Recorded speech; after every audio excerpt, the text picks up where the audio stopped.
nous là. Est-ce que vous la voyez là? Elle se tourne vers nous là. Les présentations ont été de courte durée. Un quart de siècle pourtant que ces deux-là se connaissent. Ils n'aiment pas qu'on soit derrière eux. Il faut respecter l'espace avec ces animaux. Donc là, elle vient de nous chasser, elle vient de nous dire « Poussez-vous, laissez-nous un petit peu de place ». Pour ça, c'est la matriarche, vous voyez, le même caractère que sa mère. Françoise l'a sauvée en même temps que sa mère, justement. C'était en 1999, quand son mari et elle ont créé la réserve de Tula Tula. Vous savez, on donne des noms aux animaux. C'est pas juste une réserve, c'est regardez, il y a les éléphants, regardez les girafes. Tous les animaux ont une histoire. Une histoire qui n'aurait sans doute pas été la même sans ces deux-là. Françoise, la Parisienne, et Lawrence, l'un des plus grands défenseurs de l'environnement en Afrique.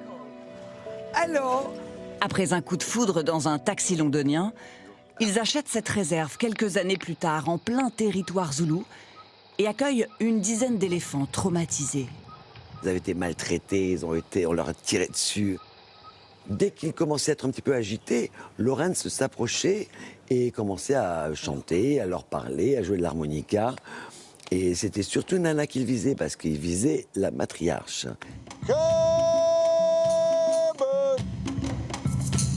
Beautiful boy. Il est devenu l'homme qui murmurait à l'oreille des éléphants. 26 ans d'histoire de Tula Tula. Et parmi elles, sans doute la plus douloureuse, le décès brutal de Lawrence en 2012 et la réaction des éléphants. Quand ils sont venus, après le décès de Lawrence, le 4 mars, à 5 h de l'après-midi, les éléphants sont tous arrivés en procession. Et je crois que les éléphants ont ressenti, c'est comme si une bombe était tombée sur Tula Tula. Et je crois que c'est surtout la deuxième année, quand ils sont revenus, exactement le même jour, à la même heure. Je crois que c'est ça qu'on a trouvé assez incroyable. D'autant qu'ils ont recommencé l'année d'après, de la même manière. Et cette histoire, Françoise l'a racontée dans un livre qui est devenu un best-seller mondial. Et la majeure partie de ceux qui viennent depuis séjourner à Tula Tula le font pour rencontrer Françoise et les éléphants. Anne, avec deux N. Comme ces Américains venus du Wisconsin. Quand j'étais petite, je voulais être vétérinaire en Afrique.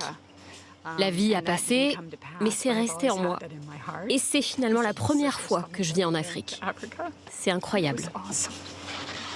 C'est fou le pouvoir de... Le pouvoir de cette histoire, ouais, ça déclenche des émotions absolument incroyables, avec beaucoup de gens.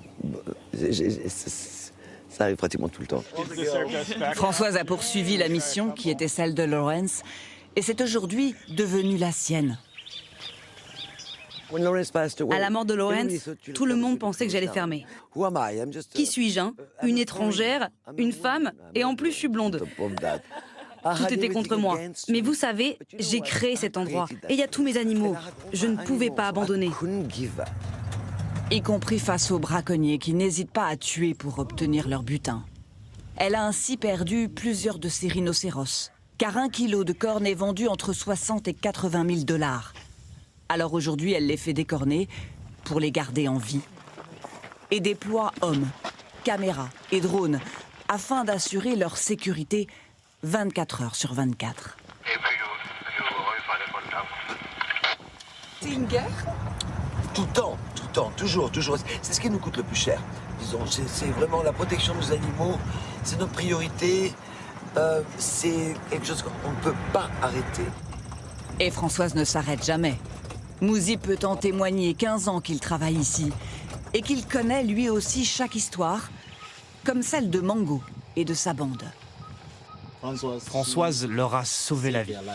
Il s'était échappé, il y a 3 ans, d'une réserve voisine, et allait être abattu par les autorités parce qu'il menaçait la sécurité des villages. Françoise a ouvert les portes de Tula Tula. On n'est pas un zoo. Ils ne sont pas captifs.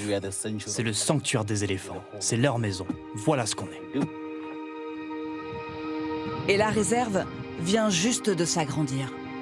Regardez-moi ça. Comme c'est beau, hein? 1000 hectares de plus, loués aux communautés voisines. Des terres sur lesquelles Nana, la matriarche dont Lawrence avait gagné la confiance, aime se promener. Elle a aujourd'hui 61 ans. La promesse encore de quelques années à Tula Tula. En zoulou, cela veut dire calme et tranquillité.